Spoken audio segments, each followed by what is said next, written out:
What's up, YouTube? It is your boy, the Franchise Guy, and guys, we're coming at you with some pretty strange Eagles news or rumors, or I don't even know what you want to call it. Frankly, because I do not understand it for the life of me. Joe Giglio, yeah, some Philadelphia beat reporter, so you already know it's gonna turn out to be some nonsensical mumbo jumbo he spewed out on the internet. Dude's kind of a troll, honestly. Don't really take him seriously. One of my least favorite Philadelphia writers, up there with Mike Selesky. But Joe Giglio of 94 WIP, the evening, weekdays 6 to 10 p.m. If you guys want to listen to him, he does have a weekly show from 6 to 10 p.m. on weekdays.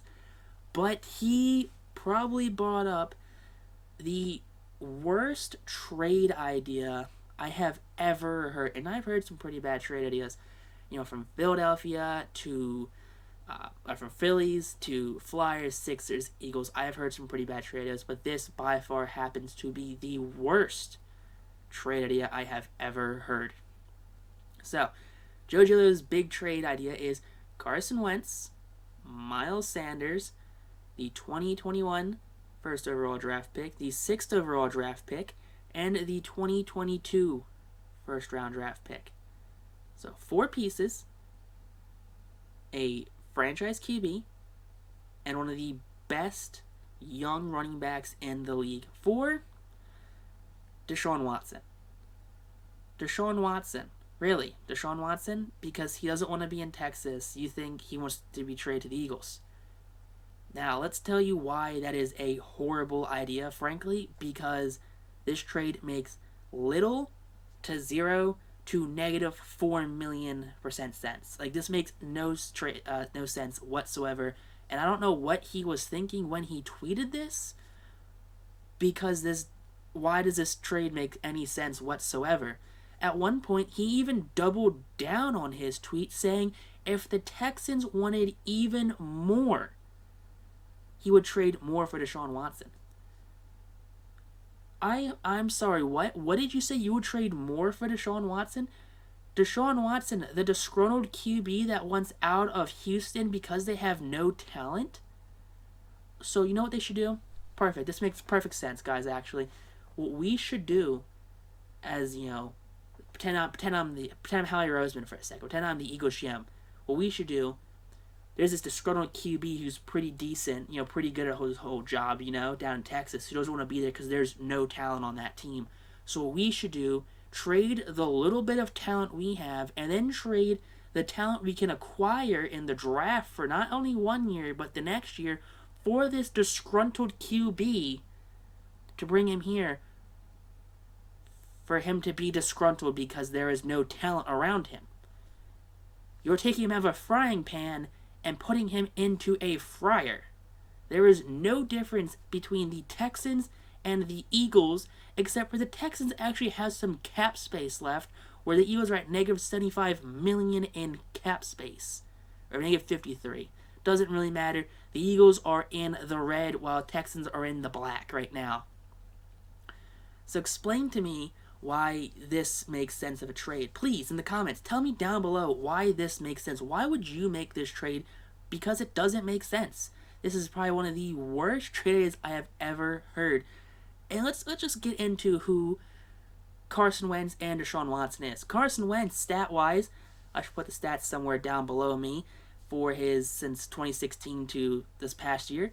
This past year, pretty bad season. No offensive coordinator. 13 different offensive line combinations. No number 1 wide receiver. Could have had Justin Jefferson. They took Jalen Reagor. That whole argument that, Justin Jefferson is a star. Yeah, that works. But there's also the argument of, the Vikings are a different scheme than the Eagles. And if you look at what Howie Roseman and Jeffrey Lurie have come out and said, why they took Reagor is that he fits their scheme better. It does make sense. But Jefferson's still probably the best receiver in that draft class, and we got Jalen Reagor. So, there's no number 1 wide receiver. Carson Wentz in 2017 led the Eagles to a playoff spot, went down with 4 weeks left in the season, clinched the playoff spot on a bum knee after he tore an ACL and an MCL. When he walked off the field on his own power after tearing 2 ligaments in his knee, guess what? He was the league's MVP. 33 touchdowns, 7 interceptions. Would have hit 4,000 yards that season easy. I think he had like 3,300 yards. Again, look at the stats that are down below me. That should still be there by now. So, Carson Wentz comes back the next season, has a back problem. Guess what? He's dealt with some injuries. They rushed him back. They know that. You want to know why they rushed him back? Because Nick Foles was playing so awful that they were forced to rush back Carson Wentz. Didn't let him fully recover. Got a different injury. Comes back the following season. He's got no weapons. What weapons does he have? He's got Greg Ward. Greg Ward's his number 1 receiver that season. Only Eagles QB ever to throw for 4,000 yards, and the only QB ever to throw for 4,000 yards with no receiver getting over 500 yards. So tell me again why Carson Wentz is a bad QB. He took a cheap shot in the playoffs, got a concussion because he got speared by Jadeveon Clowney. Oh, call him weak. I want any one of you guys that are watching this video to take a spear to the head from Jadeveon Clowney and then get up and be like, all right, guys, I'm going to go throw a football. This past season, you know what happened. Probably one of the worst seasons ever by an Eagles QB in a very long time. Probably got to go back to Matt Barkley to see a worse season. But no offensive coordinator, 13 line combinations, no healthy receivers. Alshon was gone for most of the season. Deshaun Jackson played, 2 or 3 games this year. Travis Fulgham, he had a breakout couple games, and then Alshon came back, lost all of his snaps. Greg Ward wasn't the same. J.J. Arcega-Whiteside was out for a couple weeks with COVID. So even the receivers that he had that are bad, he didn't even have. So I don't understand where people are saying that he had a bad season. Yeah, he had a bad season, but he's proven before that he's better than this with less talent, with probably the same amount of talent. But Deshaun Watson, let's talk about Deshaun Watson. Deshaun Watson, above average athleticism. Same with Carson Wentz. I'd give, if, above average athleticism was like right here, I'd put Deshaun Watson here and Carson Wentz here because, frankly, they're both above average athletically, but I think Deshaun Watson just moves a little better than Carson Wentz does, which is something that Eagles coaches didn't want him to do anyway. So Carson Wentz, a mobile QB, out-of-pocket kind of guy, they said, no, stay in the pocket, do 5-step dropbacks with these 13 line combinations. But Deshaun Watson, guess what? He's allowed to run out of the pocket. He's allowed to be mobile. He's allowed to move his legs. And sure, if you look at his stats, which are going to be down here to somewhere, he's hit 4,000 yards a couple times. I don't understand why, though, he's hit 4,000 yards a couple times. It's got to do with something. There's some receiver I'm thinking of on why he is quite possibly hitting 4,000 yards all the time. I'm not saying he's like the best receiver in the league or anything. I'm just saying I think his name's DeAndre Hopkins? DeAndre Hopkins, is that his name? That guy that got traded for a bag of rocks to go to the Cardinals and then still, beast and be the best receiver in the league? Oh, yeah, right, I forgot. Deshaun Watson had DeAndre Hopkins on his team. DeAndre Hopkins, who has more talent, in his one arm than every Eagles receiver on the team.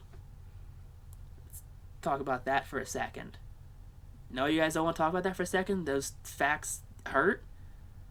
Well, that's weird. I don't understand why you guys don't want to talk about how Deshaun Watson had the best receiver in the league for his entire career, while Wentz had Nelson Aguilar. You see the problem here? But let's talk about money. Let's get out of this, get out of the, play stats. Now let's talk about money. Money. Money makes the world turn. Carson Wentz and the Eagles in the bit of a red right now. I think they're like between $50 and $70 million under the cap. So they got to cut some players. All right, Carson Wentz, and you look down at my paper right here.